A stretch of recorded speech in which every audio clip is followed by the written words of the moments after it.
En el mundo hay aproximadamente 400 millones de personas que viven con una enfermedad rara. Los pacientes con enfermedades raras tienen un camino mucho más complicado que el que les puede tomar entre 5 y 7 años, escuche usted, solamente para obtener un diagnóstico. 4 de cada 10 pacientes van a ser mal diagnosticados al menos una vez. Cerca del 60% tiene que ausentarse de sus trabajos de manera recurrente y 7 de cada 10 enfrenta una disminución de sus ingresos. Hoy vamos a conversar sobre el tema de las enfermedades raras con el doctor Johnny Núñez, médico internista nefrólogo, a quien damos la bienvenida a este programa luego de una tertulia fuera del aire. Doctor, un placer recibirlo. Muchísimas gracias y buenas tardes a ustedes y también a las personas que están interactuando con nosotros. Bueno, sí, es el día de mañana, les comento, Miralda y Roberto, que se conmemora el Día Mundial de las Enfermedades Raras. Y no es que se celebra cada 4 años, no, sino que generalmente se celebra el último día del mes de febrero, conmemorando estas importantes enfermedades que se aglomeran dentro de este grupo, que tienen lamentablemente un impacto muy importante dentro de la vida del paciente.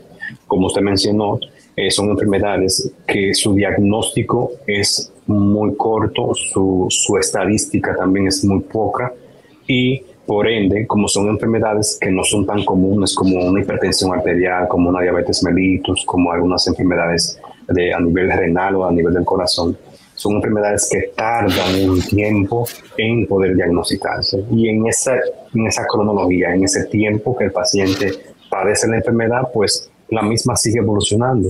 Y entonces va ganando cada vez más síntomas, va ganando más territorio a nivel corporal y obviamente afecta de manera importante la parte de la salud, pero también la parte de su convivencia. Estas enfermedades tienen un impacto muy importante desde el punto de vista personal, también desde el punto de vista familiar y también desde el punto de vista, por supuesto, laboral, que induce a que el paciente tenga incapacidades de ese tipo. Ahora, doctor, escúcheme que le interrumpa. Lo que hoy quizás ya conocemos, usted ha enumerado ahí cardiopatías, problemas renales, etcétera. Quizás en su momento fueron enfermedades raras porque no había manera de categorizarlas o diagnosticarlas o de buscar una solución, y había un proceso de investigación que iba acompañando a ese paciente para que el que no había quizás una solución inmediata a su padecimiento. Es lo que ocurre hoy con esas enfermedades que se engloban en enfermedades raras.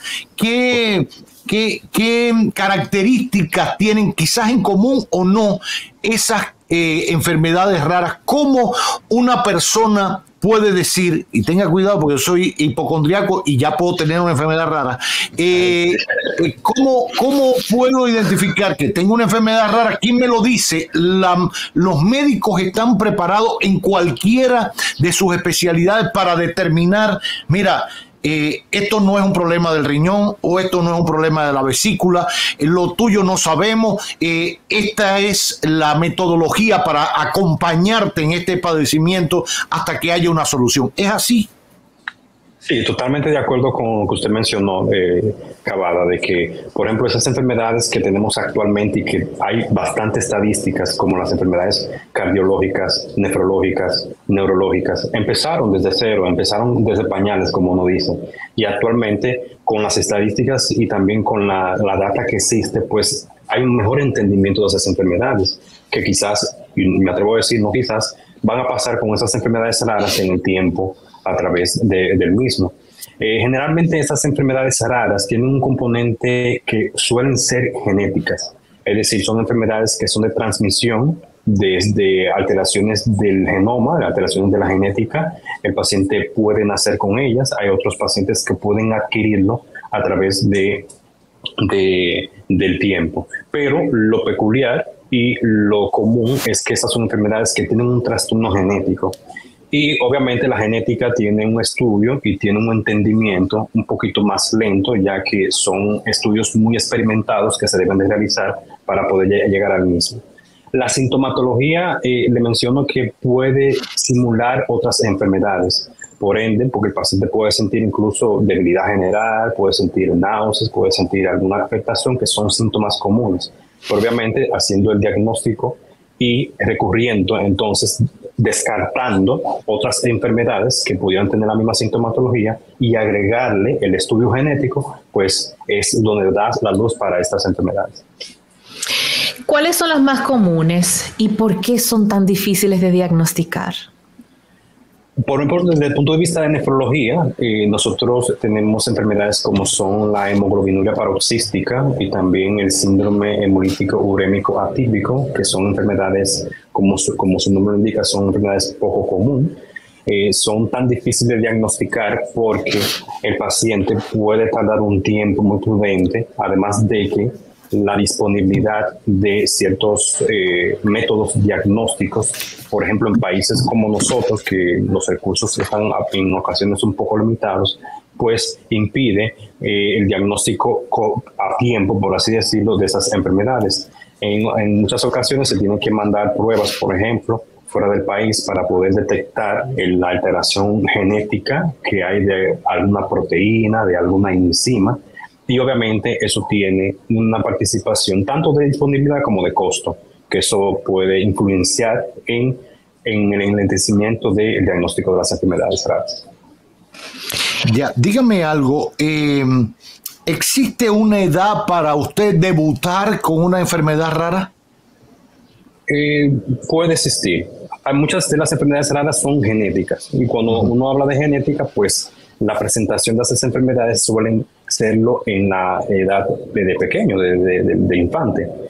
Hay otras enfermedades que pueden adquirirse en el tiempo, no son tan comunes como si las que son presentadas a nivel, obviamente, de la infancia, pero generalmente cuando hay un trastorno genético, pues desde el nacimiento y la vida postparto, en los primeros años, puede el paciente debutar con la sintomatología de esas enfermedades.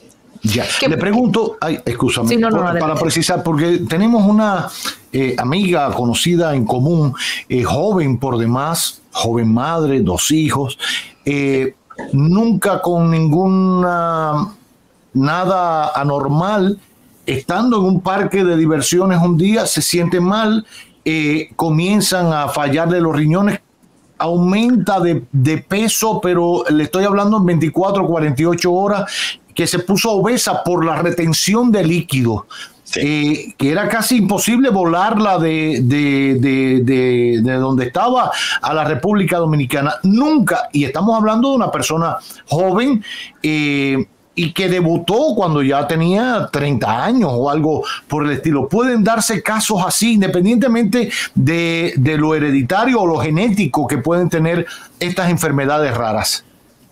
Sí. Puede haber un gatillo.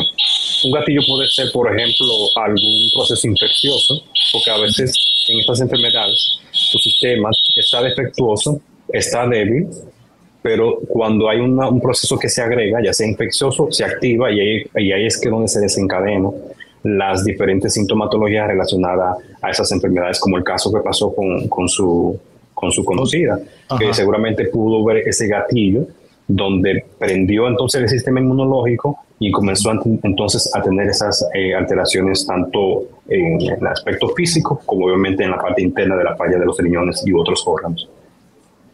Así es.